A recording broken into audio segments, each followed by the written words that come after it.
So it's that time of the year where we are near 31st of August, right? And we always talk about Merdeka. And Lara, I'm not sure about you, but growing up, there's always the talk about, Malaysia being a multicultural country. And of course, in recent time, there's a lot of focus on Malaysia there and things like that. But when you look at the history in these regions, without 31st of August, there would not be independence for Singapore, for North Borneo, for Sarawak to come together. All the British rule states, eventually they were given the chance to have independence because Malaya showed they could do it in 1957. So I want to begin with this background because, when you look at, we're into 1/3 of the new Madani government already. And, people are saying, look, we are feeling less and less multicultural in terms of the policies that we're seeing. And I mean, maybe let me just begin with the one topic that is on everyone's mind, but people don't really dare to articulate. It's really our PMX support / obsession with the Palestine issue. And remember those days, it's kind of vexing. You have some mainstream media and even kind of questioning, is that really the national interest, right? But then, of course, lately he was even kind of, I don't know, is supportive even the right words on Hamas? So what's your view on this? Because it kind of tie into our discussion on multicultural approach for this nation, right? Yeah, I mean, I do feel a bit concerned generally. Yeah. I mean, as a citizen and someone who is, like what you say, in a multicultural nation where not everyone is supportive of Hamas, or, I mean, because you don't give room at all for people to argue it out. I mean, we don't even have like a town hall debate about this sort of thing. I mean, whether or not as a nation should we be very, very vocal about who we support. I mean, it's almost like he's trying to legislate morality. I felt to a certain degree that there is that sort of idealism in him that he's trying to almost like instill his standard of morality on the people. So that's why on this topic, I don't necessarily agree with his position concerning the support that we must show to, I mean, especially the death of the Hamas top leader. I mean, you're talking about an organization that is recognized worldwide by the top leaders that is deemed to be a terrorist. Yep. And yes, people talk about, hey, but they had democracy, but hey, look at the state that the Palestinian peoples are in these days. And how can you say that it's democracy? I think it's no different from a third world country. It's no different from dictatorship sort of nation. I mean, like Iranian, like that sort of control that is like just clamping down on any sort of freedom. And every kid there is in Palestinian state, it's almost like it's been in Gaza. They are just being educated and brainwashed from young to hate their enemies. So do we want to have that sort of, I mean, we already had that sort of backlash when the school kids here were pretending to be like Hamas. Yeah, they were fighters. playing with the guns and things like that. Exactly. And you already have a certain backlash that is happening within your own people.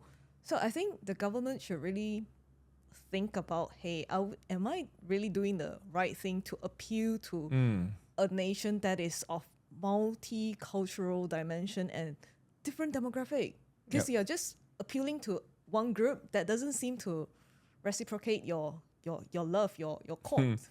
And that's why, Lara, it's very interesting that we start with this because it kind of lead me to think about, his positions on Palestine, his position on Hamas.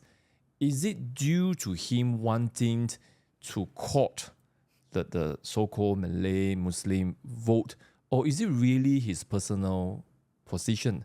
Because, I mean, the last 6, 7, 8, 9 months, you have seen the Madani government trying very, very hard to, I mean, we use the word court, but a more accurate word would be to pander, right? The conservative. But from the last few by-election results, it doesn't seem like it's working, right? Yeah. It's like, and it is what Bridget Welsh was talking about. I think just an article published today. I mean, she was just doing like a mini review, and I think this is part 2, and she called it Anwar's Deficit, Madani's Government Assessment Part 2. But I think she said something which we talked about earlier, is that the more he tried to court the Malay Muslim base, the more they seem to reject him. So coming back to the whole thing about his position on Palestine and Hamas, my main concern is this in the best interest of Malaysia as a nation? Because he kept saying that we are neutral. And remember when he announced that we're going to join BRIC, and he said we want to be neutral. We are not for Western or against Western. We are not for China or against China. But all the things that he has been doing with Palestine, Hamas, it doesn't seem neutral to me.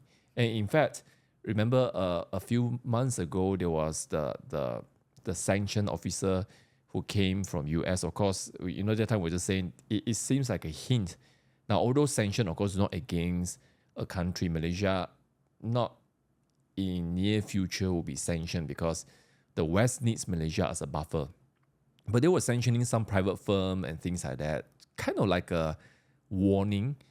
So in terms of politics, right, if you really want to be neutral, you have to be neutral, right? And I mean, of course. I mean, but the thing is, like, if you really think about it, it makes no sense as in the support that he's showing, because one, I mean, you don't get the conservative votes that you hope. You don't get the result, yeah. Exactly. And it's almost like you keep on doing the same thing. So are you insane for hoping that the results will be totally different? But also on another part is he kept saying that, hey, I'm bringing in more revenue to the nation because I'm attracting more foreign investments. So these investors are looking at how you are supporting like this terrorist organization. So on that sense, I mean, if you're putting on as the Minister of Finance, shouldn't you be thinking about from economy point of view? I mean, is there any economical value at all to continue doing this sort of thing? I think it's just basic like cost benefit analysis that he has to do. Yeah. Now, do you see a link between his overt support and the whole cancel culture movement?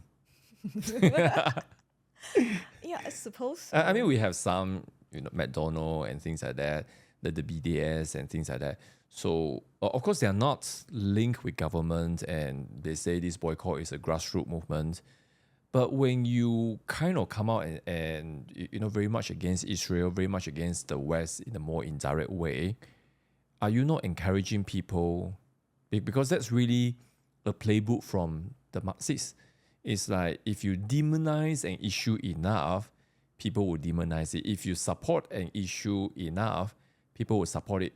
And I mean, maybe we just pivot a little bit because now it's the Olympic. One of the biggest news, of course, is in the boxing events where one person, he was deemed a man through a DNA results last year by the International Boxing Organization, but the IOC, which is Olympic Committee, said I don't want to call her, I refuse to call her a she. He is a woman and allowed to compete. So you know the whole story, and the participant just pull out, refuse to shake hand because she said, I'm fighting a man and it's going to kill me.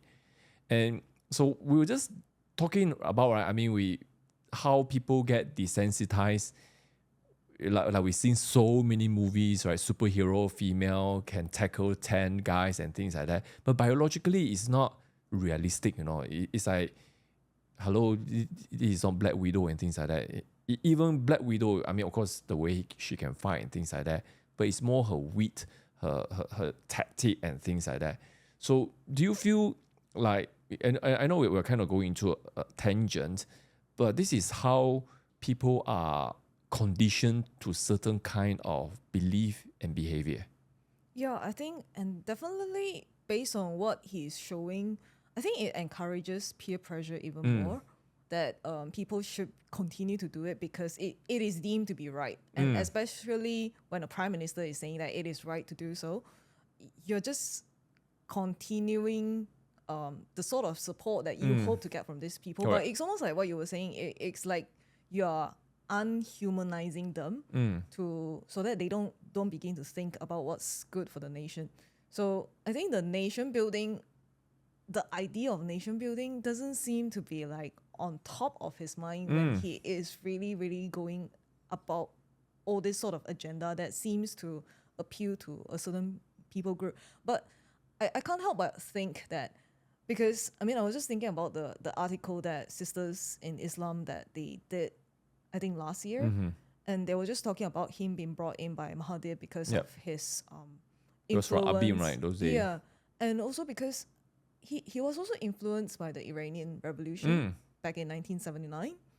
So I can't help but think that, hey, maybe there is a lot of this connection, maybe undealt issues that he had, and somehow it just sort of formed that sort of ideology in him subconsciously, I suppose. And when it comes to making choices between this and nation building, he would choose to have this sort of ideology to come first. I'm just thinking. Yeah, it could be because, I mean, if you look at his positions and background, it was such a struggle for him to become prime minister, and that's why I remember the early stages of Madani government where he just want to get every faction being part of the unity government, and we're just saying it's so ridiculous. But now you think about it, there's a fear maybe in him that he will lose the government, and he needs as many backup as possible. So, but anyway, coming back to this issue, so there's another article that we were referencing, and this is called. I mean, the title is called, again published today, August 2. What if Anwar passes Act 355 Sharia amendments? Okay, by this guy called Oi Kok Hing, who is the director of Bersay now. Now, of course, the article talked in length about the infamous 355 article, which was a private bill put in by PAS those days.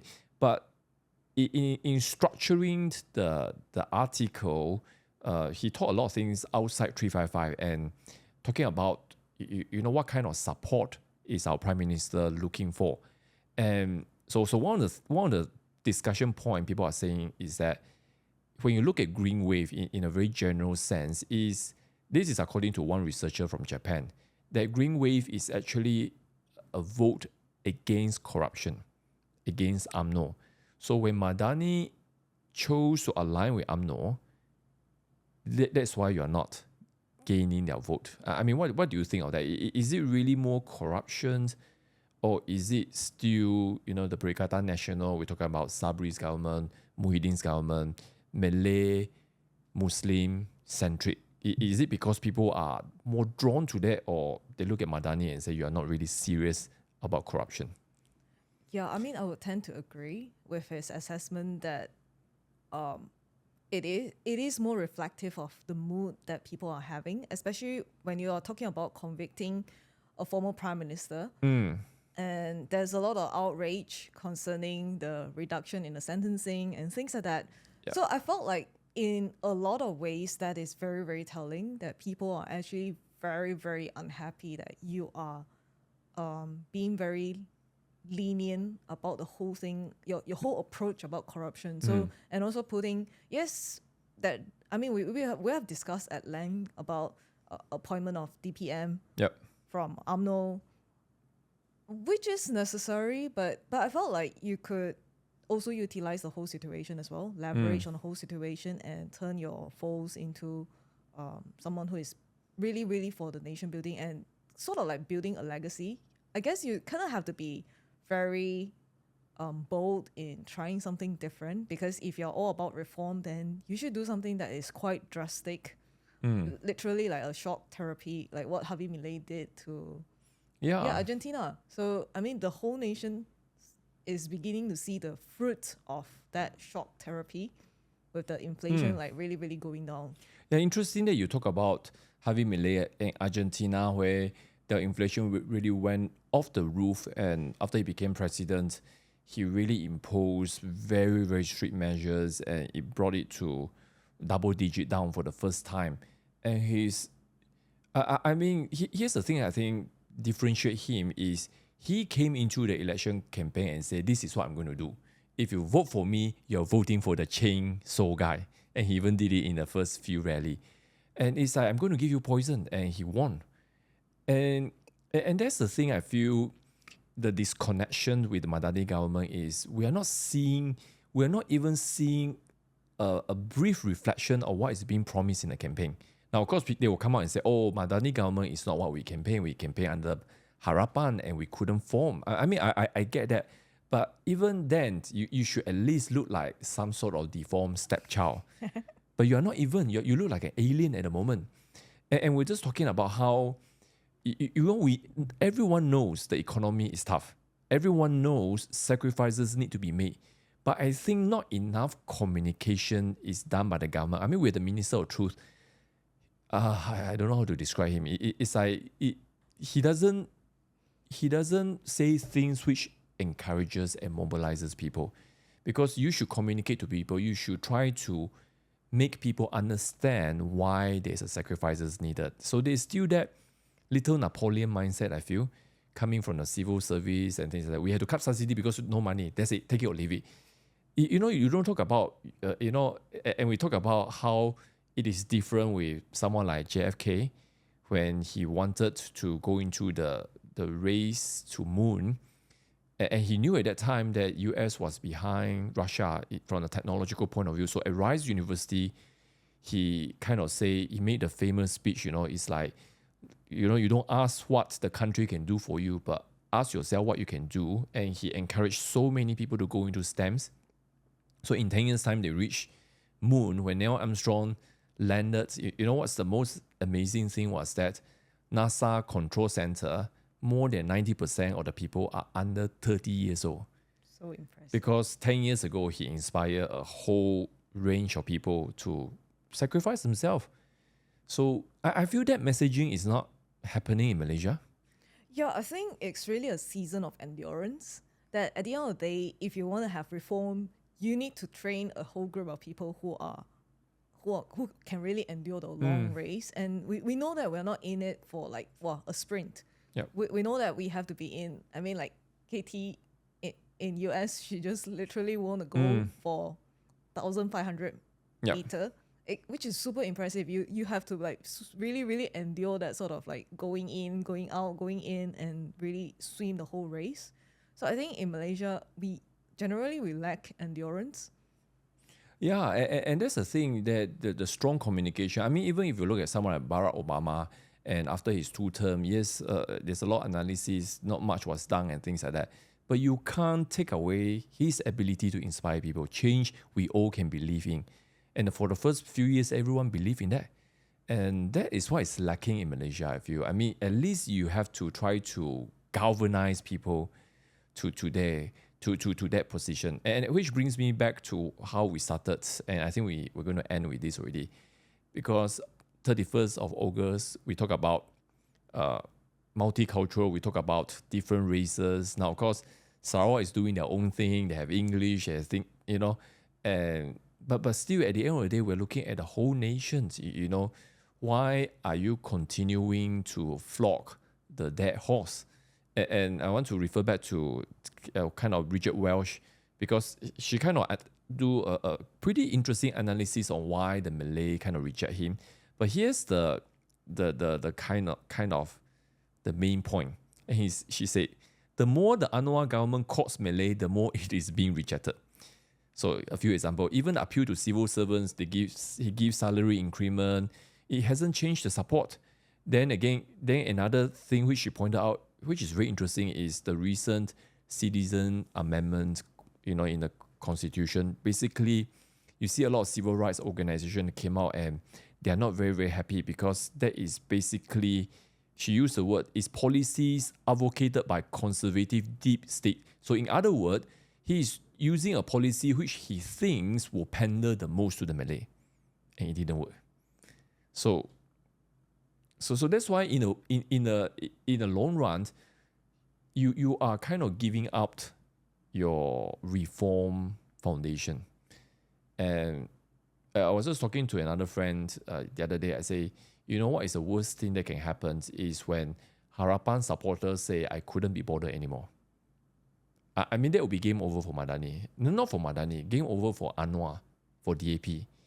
If their core supporter ever come to that. I mean, do you see any danger that can happen. Potentially. I mean, you have like, I mean, we have Kamala Harris who is trying to be a black when she's an Indian.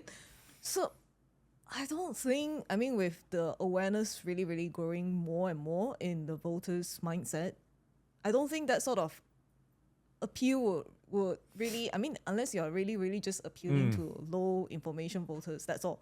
If all that you wanted is just this group of people, then be prepared to lose the rest of the votes, because some of those who are very aware of what is happening, they will be going into yet another cycle of hope defer.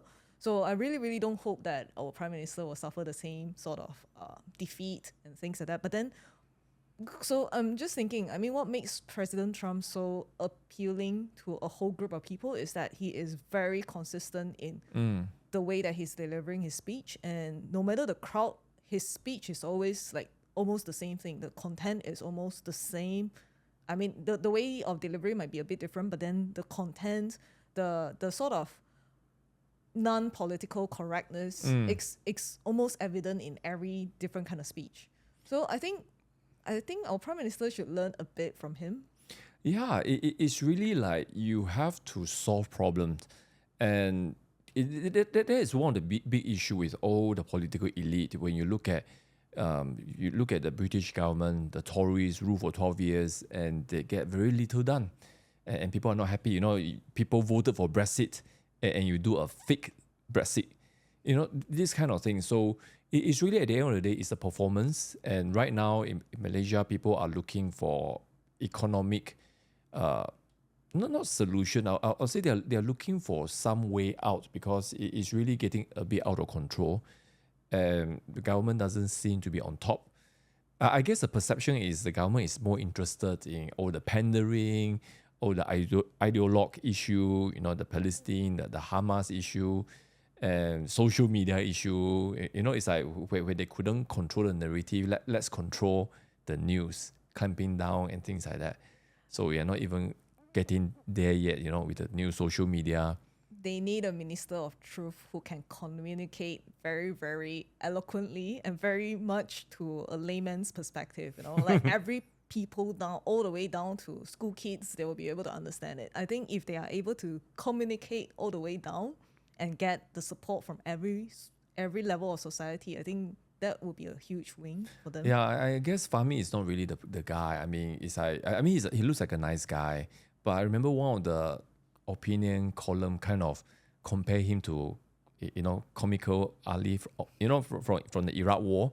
Basically, you know, those people who came out, you know, they are just talking crap because they don't have substance and things like that. And the last few press secretary of Biden also, you know, because he became so, you can't really defend him already. So you just have to get some people to come out and talk fiction, and hopefully low level voters will accept. But anyway, you know, I guess the next few weeks we'll talk about Merdeka again and Malaysia Day, because if I'm just looking at West Malaysia now, if we don't get this right, eventually even Sabah and Sarawak cannot rescue you. Yeah. Because, you know, it's like, you know, remember the early days when people talk about independence and things like that? And at least for me personally, I'm not for independence at all, because I feel like, yes, I feel like Sabah and Sarawak deserve independence based on MS-63, but if you do that, then this part, Malaya, will be game over in terms of the dream for multicultural harmony. So we do have limited time, don't you think? Yeah, we do. But anyway, I think we will try to discuss more in the coming episodes. But do let us know, you know, which aspects of Merdeka, Malaysia Day, you know, do you want us to talk more about? We're not trying to be overly critical of our Prime Minister, but I feel like if the government is not kind of doing things in the interest of the nation, people should democracy means people should voice it out. And yeah, I mean, a lot of people will say, oh yeah, you don't understand, behind the scene people are, you know, DAP people always try to rationalize their racism, but people don't see that. People see them as just tagging along, just play the game and things like that. So fairly or unfairly, that's the perception. Yep. All right, I think our time's out, so let's continue hopefully we'll be more consistent in these few months, right? Yes, we should. Kind of like our friend David Tian say, his banana politic have kind of grow mode, right? Recently he said that. So hopefully we both can be more consistent, and we should get David back soon to hear his view. I mean, after being in government for more than 1 year. Yeah, that would be very, very interesting. Okay, right. So until next time, bye-bye for now. Okay, bye-bye.